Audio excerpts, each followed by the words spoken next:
All right, one more sip of coffee and here we go. Hello, everyone. I'm LeiLani Cauthen, the CEO of the Learning Council, news, media, and research organization. And boy, have we grown in the last year. As physical meetings sort of came to a screeching halt in the last 2 years now, our readership spiked by almost 100,000 in readers, which is amazing.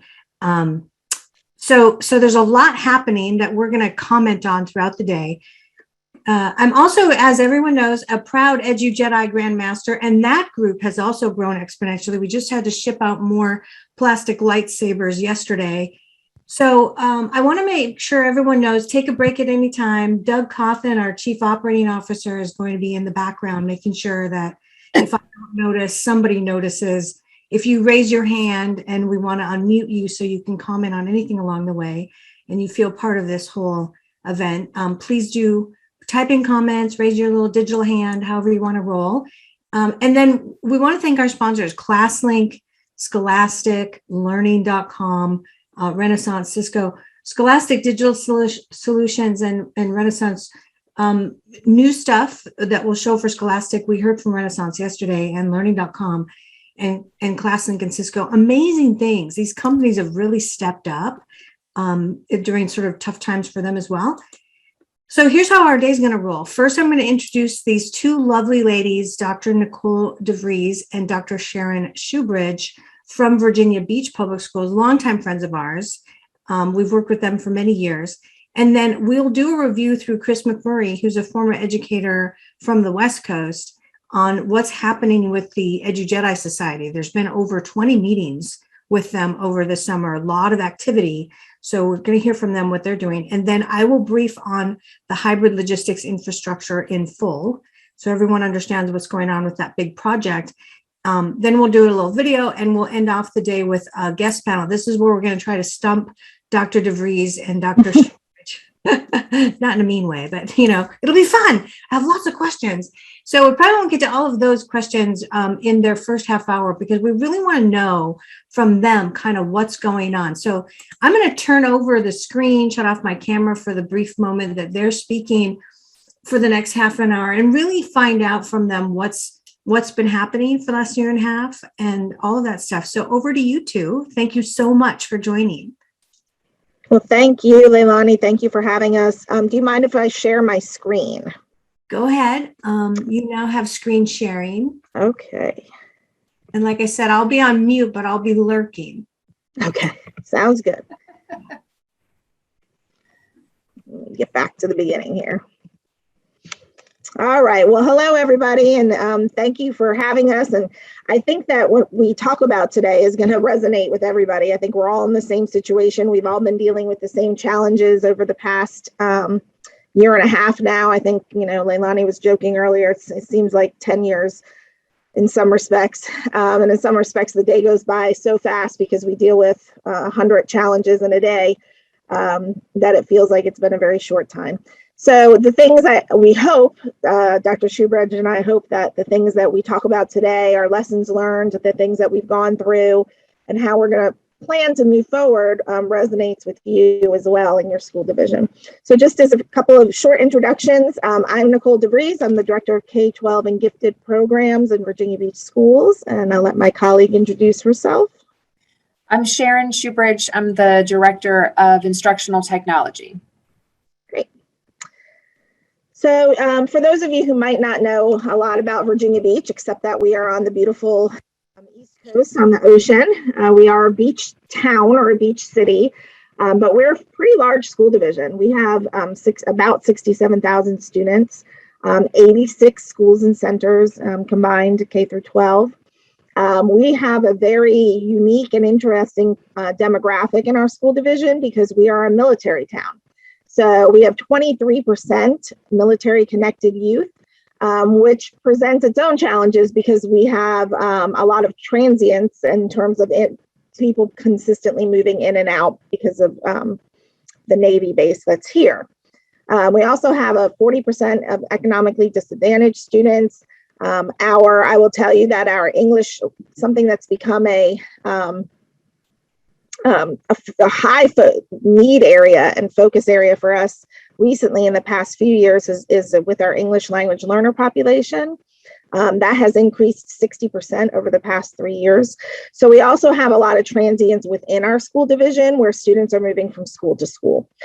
So, I think people think of Virginia Beach and we think, we're a very suburban area, but we have areas of pockets of poverty for sure, and then pockets of wealth. And it's not progressing. So there we go. Hold on. Let me go back.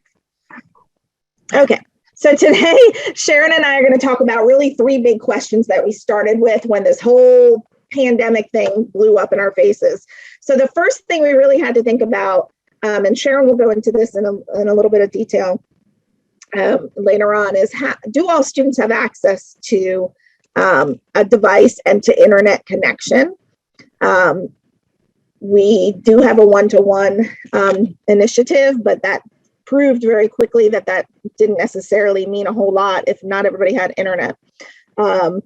We also needed to think about what training and additional resources were required for student success, and that's both on the part of the students and the teachers. Both students and teachers needed to learn how to navigate this digital world that we were suddenly thrown into, learning remotely from home. And then finally, what equipment was available for teachers to be successful. We're very fortunate in Virginia Beach. We've got a lot of resources, but just because you have a lot, sometimes that's overwhelming. And teachers tend to just shut themselves off and use what they know. And so this kind of thrust everybody into a situation where we had to look at what we really had and how do we use what we had in order to continue to be successful with our students. Well, now I'm going to go back again because I didn't preface the video. So there's a quick 2-minute video that we want to show you. And Sharon, please let me know if the sound's not working, and I'll try to fix it. This is just an overview of our concurrent and remote instruction as we found ourselves continuing to be in that remote situation because of COVID. You hear it now? Yes.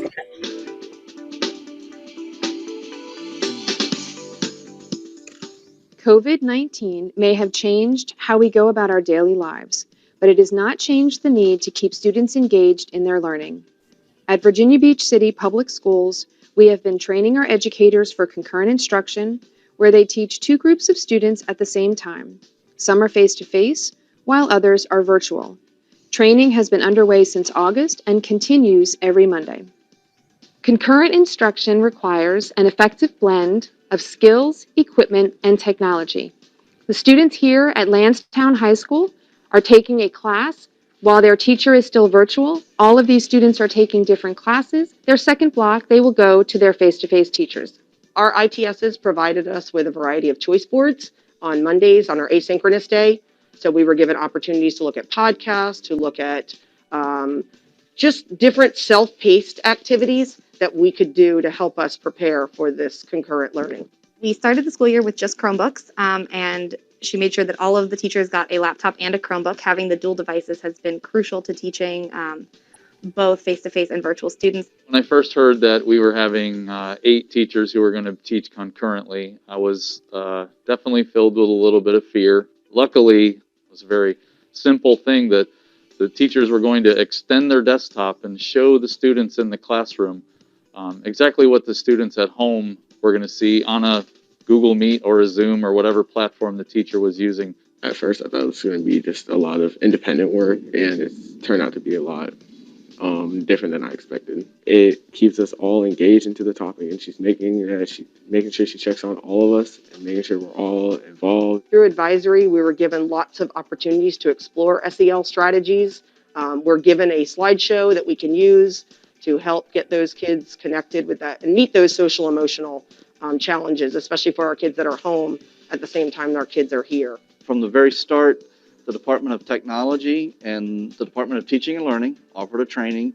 After that training, came back, my ITS met with grade levels to help get them started. The grade levels themselves took great ownership and pride in making all of the pieces work to get off to a good start when we went to face-to-face and virtual. And then it's just been a constant conversation. So as you can see, we had some challenges for sure. There was a little hesitation on teachers' parts, again, not knowing what to use and when to pull in. We're very fortunate that we have instructional technology specialists in each building that serve as coaches. And so they played really an integral role.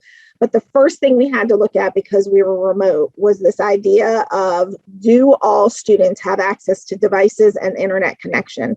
And what we did was we started looking at our city in zones.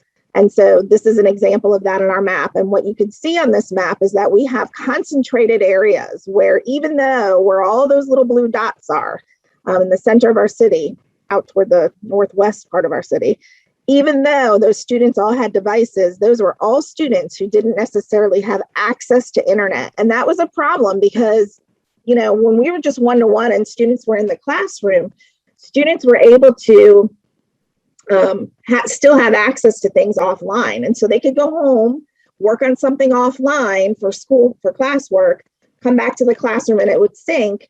And that was very beneficial and effective use of those devices. But now we had a whole nother purpose for our devices. And that was to access instruction remotely, which required internet. And so we really had to collaborate with the Department of Technology. And I will say that Sharon and her team did an amazing job with that collaborative effort to look at where those pockets were of lack of internet, and then team up with Department of Technology to purchase hotspots, to come up and plan for ways that for the community to be able to communicate with us that they needed these hotspots, and then to work with the schools to get them the hotspots that they needed. So we're very proud of that effort because we have, Sharon, I'm sure you could probably more quickly off the top of your head than I can, but the amount of hotspots that we have significantly increased, that we've been able to purchase and then provide that service to our community. Yeah, so, there's two parts to that. So probably 2,000 hotspots were ordered at the beginning, March to June of 2020. Those were all passed out, and I'm sure we continued that work.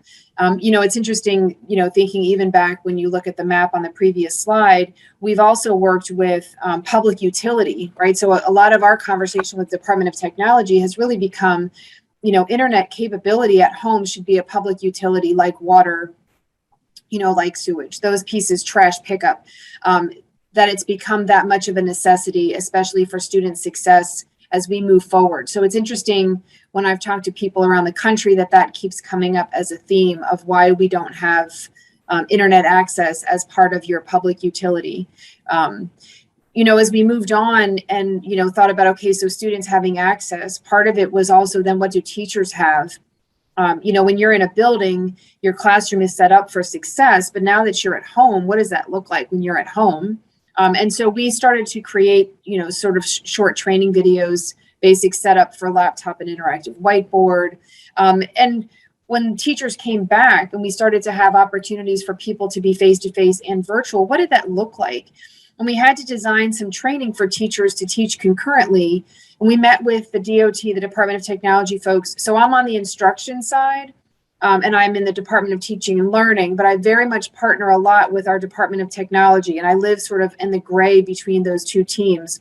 But we met to look at all the devices a teacher might have in their classroom. And so imagine Apollo 13 philosophy. This is what's in the building. How do we put that all together to make it work for teachers to be successful? And when you're learning something new for the first time, we really felt the simpler, the better. Every classroom has a display board, and our first step was to ensure that regardless of the type of the board in the classroom, our suggestions were going to work with every teacher. We tested every possible device, so we had multiple levels of laptops. We had 4-year-old laptops. We had brand new laptops. What did that look like regardless of the device that would be attached to the board for the teacher? We included quick tips for how to use the ViewSonic boards, the boards that were in their classrooms. How do you do a better blended learning opportunity for students? We have received a lot of requests for additional hardware that teachers insist would make them successful. And our department has worked very closely with technology to secure what we feel would be helpful both now and post-pandemic. We've tested out a lot of equipment that we think would enhance student experiences, but we also wanted to make sure those were going to be for years to come and not just in response to the pandemic. One of the things our team talked a lot about was that teachers having to manage multiple devices or a lot of hardware was going to take away from their opportunity to be engaged with students. And we felt the engagement with students was far more important than being able to manage multiple pieces of technology. And if any of those didn't work on a given day, then the teacher is spending all of their time working on the technology instead of engaging with students. So we've tried to put a lot of pause on just buying equipment for feeling like we were buying equipment for equipment's sake. Now, that leads me into the next conversation, which is about, some software resources that we decided to purchase that would be consistent across our division. So Nicole, could you go to the next one for me? So I noticed that Classlink is a sponsor of this event. Classlink was one of the products we moved to for single sign-on for our students and teachers and staff.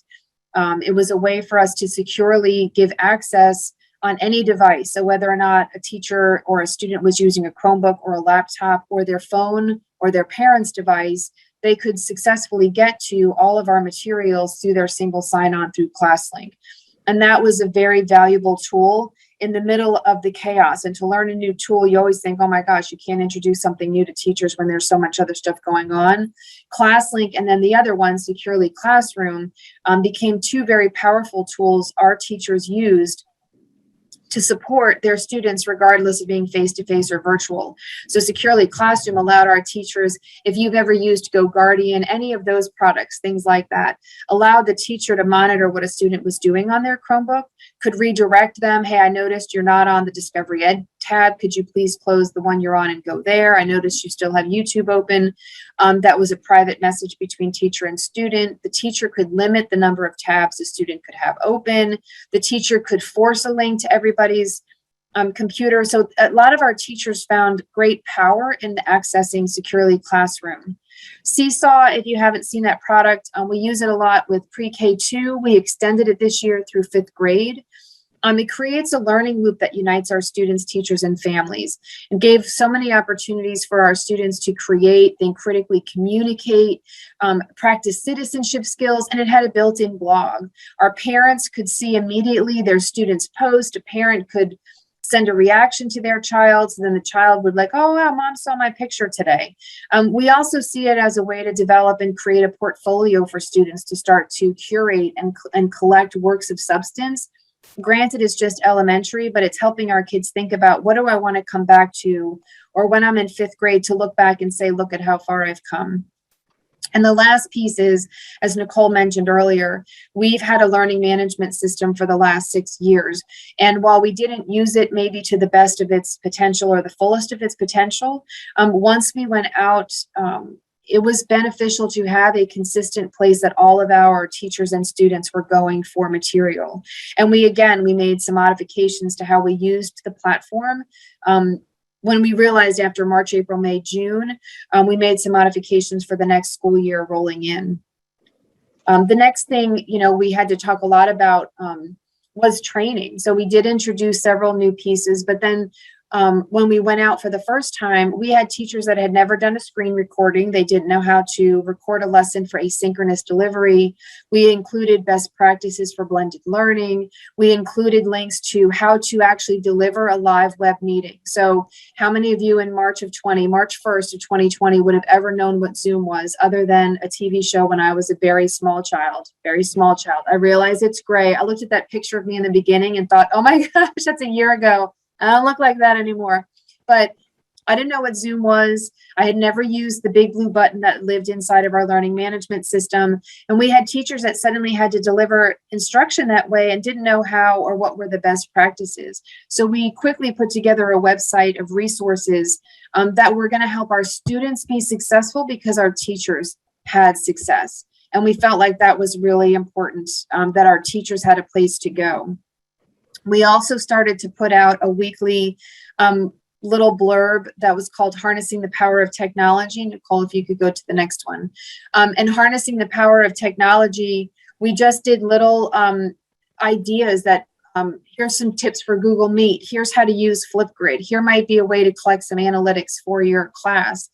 And as you know, I had shared with somebody, even my high school children used Flipgrid to demonstrate mastery of skills that they could submit to their teacher as a way to do it instead of having to type it out. And for a teacher to be able to watch, 20 videos was a whole lot easier for the teacher than to watch or have to read through 20 essays.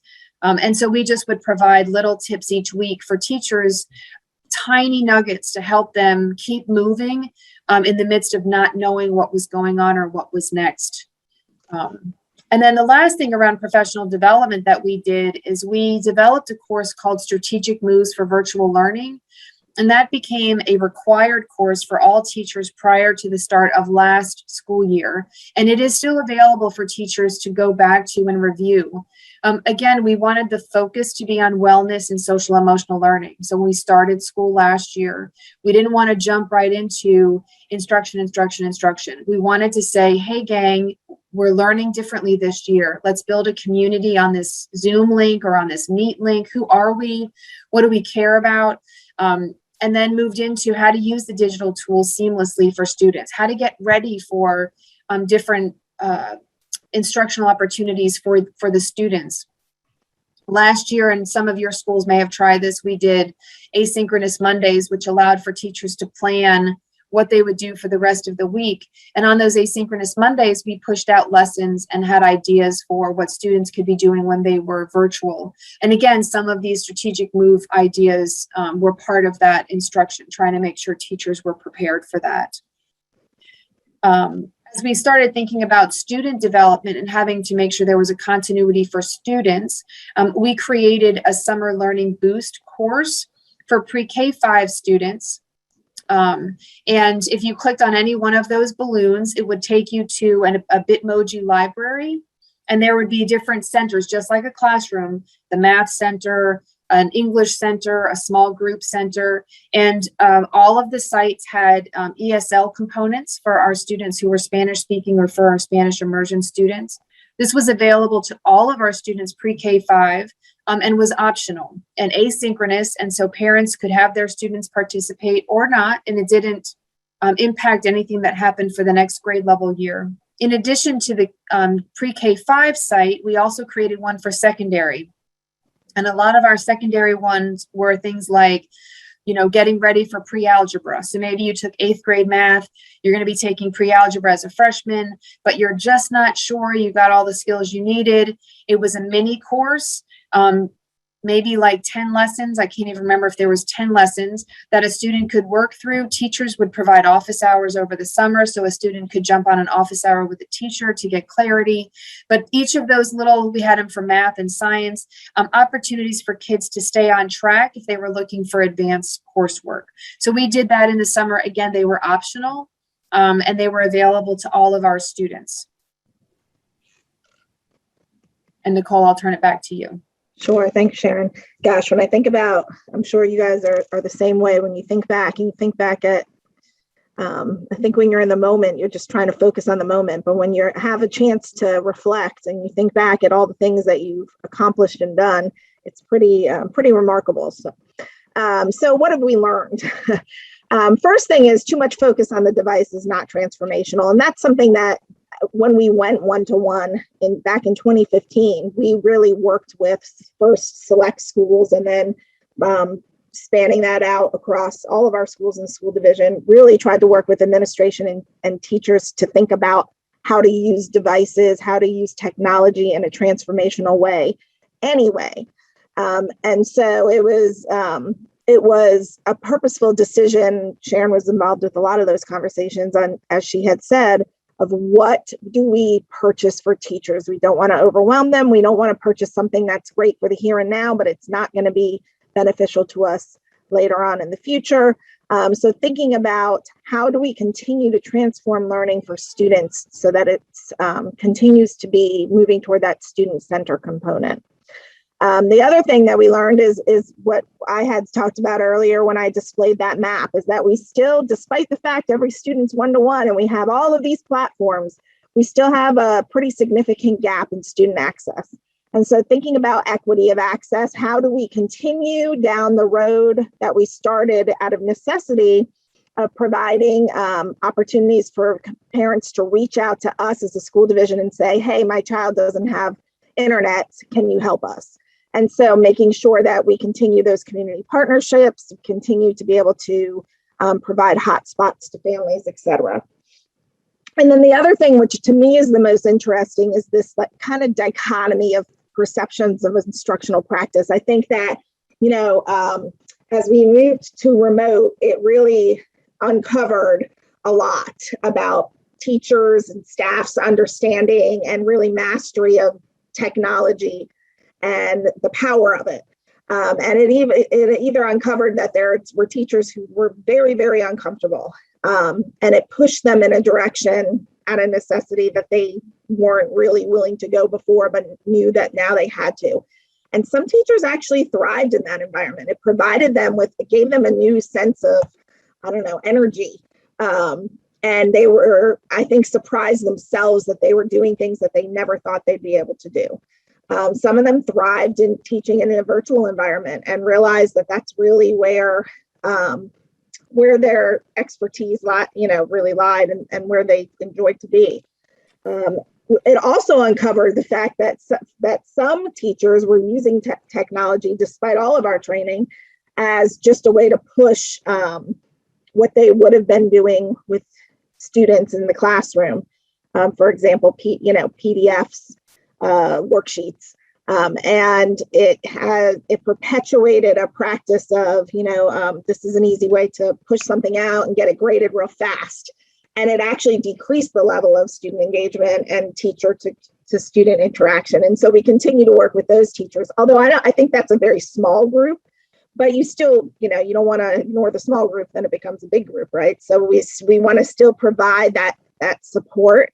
And we do that through our coordinators and specialists going out and working one-on-one with those teachers and really continuing to provide both synchronous and asynchronous learning opportunities as well. So our next steps, well, what came out of all of this is that, we really need to keep pushing forward in thinking through how we can provide transformative experiences for students and how we provide ease of access for teachers as well. And so one of the things that we are working on right now, and Sharon and her team are leading this work, is making sure that our curriculum is system agnostic. We have always developed curriculum since we started putting it on a digital platform way back when we used SchoolNet.